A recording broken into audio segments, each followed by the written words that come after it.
When it comes to most isekai stories, they start off with a formula. Chuck-kun comes in, hits you, and you unexpectedly end up in the video game you were playing, a new fantasy world. Maybe you're defending someone's honor and you get stabbed or killed in that way. Hell, sometimes you just fall asleep and you wake up in the world. And sure, some of the fundamentals of the intro to this episode, it follows the tropes. Our main character, Ark, literally says, I was sleeping, and now I'm here. Don't really know why, but it's kind of cool because he's playing as his game character. Sure, there's some shortcomings, like the fact that he's a skeleton, so he can't take off his armor unless he wants the whole world to hunt him down like a monster. So, it's typical, you might think. But the very first establishing shot prior to the typical is some bandits trying to have their way with royalty and her maid. And the fact that the content warning is there as they're immediately showing the thing that they're giving the content warning for. Typically, they give it like on a black screen or something to kind of ease you in. Right away, you're just seeing these scumbags trying to violate these poor women, and then in comes best boy skeleton Ark and cuts them apart. And I think people are gonna undervalue how brutal he actually killed them, because the scene itself is pretty disturbing and mature, but the fact that he cuts them in half, their arms are severed, they're clean split, no black bars, no censor, it's there, bloody and brutal,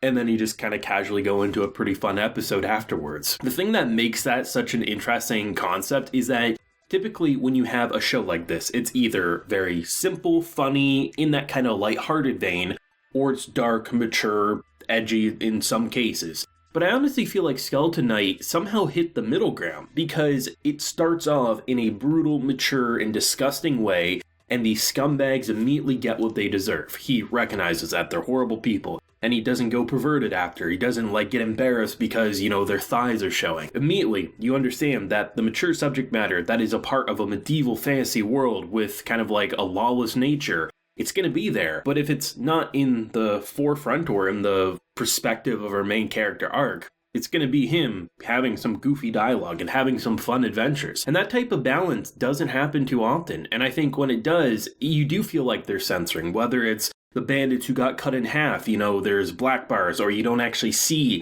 how brutally he killed people who deserve to be killed that brutally. Or when it comes to that content warning, you feel like they're still holding their punches back. No, those punches, they hit us. And I really like that in terms of establishing shot. I'm sure there's going to be a lot of channels and a lot of people who are going to exploit the quote-unquote controversy, but really the controversy is going to be fabricated, because most people are either not even going to know what the hell the show is, or, there's going to be a few church moms who get upset by it. I think most people will be pretty fine, even though it is a disgusting scene. It's meant to be disgusting, so that you're happy when those bandits get what they deserved. And in terms of establishing a personality, it's pretty easy to like Ark as a character. I mean, he very much has a gamer mindset. I love the idea because he's used to certain things, like the fact that you can teleport to cities that you've been to. So he teleports. Unfortunately, because this is now a new world, it's not like he's actually been to these cities before. So he almost immediately falls off a cliff, and then he starts doing this almost like a speed boost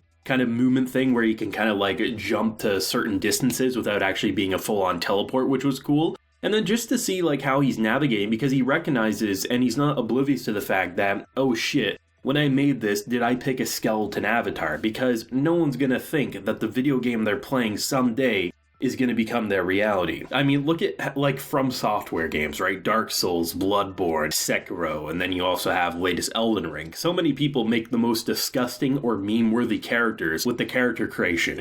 Could you imagine being in a world that's not that type of world, but you made a character creation and you look like Shrek in a world of nothing but humans and ogres are hunted? You'd be kind of screwed. So the idea of becoming a skeleton, sure, you have this really nice looking armor so you can blend in and people are going to respect you, but there's also the downside of basically looking like you're a knight for a king. So the fact that when you go to pick up a mercenary job, they're like, what the hell are you doing? You're way too good for this shit. And he has to come up with a bluff being don't worry about it, I'm going to deepen my voice so I seem mysterious. And as he's leaving after getting the objective of, kill 3 of these things, bring back the proof, and we'll make you a member, they make up a sob backstory about how he probably has to pay for his kid's medicine or something. It's just I love the idea of how blunt, in your face, and at times subtle the comedy can be, And it kind of feels like a jack of all trades in terms of the entertainment factor, in terms of being lighthearted, super funny with some of the reactions or inner dialogue, and then it can also be brutal where it counts. We saw that scene 2 times. The first time, it was pretty graphic, all things considered. The second time, we got more kind of like build up how he appeared there and kind of became the hero. And the fact that they actually continued to make it more disturbing the more these two, like, their voice actresses nailed that scene. Like, it was painful and disturbing to listen to because you could tell how violated they felt. And the fact that when he comes in and just slashes them, I love just how immediately rootable that gruesome murder is, because you know these scumbags, they didn't deserve a jail cell. They deserved exactly what happened when Ark brought out his guts, his greatsword, and just slashed away. And I was actually surprised by the number of times they kind of avoided him feeling super generic. In any other like isekai fantasy show, often when you have a character, even if it's after something more extreme like this moment, the fact that they were changing in the forest and he's looking at them, I was like, oh, he's gonna be perverted about it, right? He's like, ooh, they have skin. Oh no, I can't think of that. Look at what just happened. No, he's looking because he's making sure they're not looking at him so he can take the bandit's gear and put it on his horse,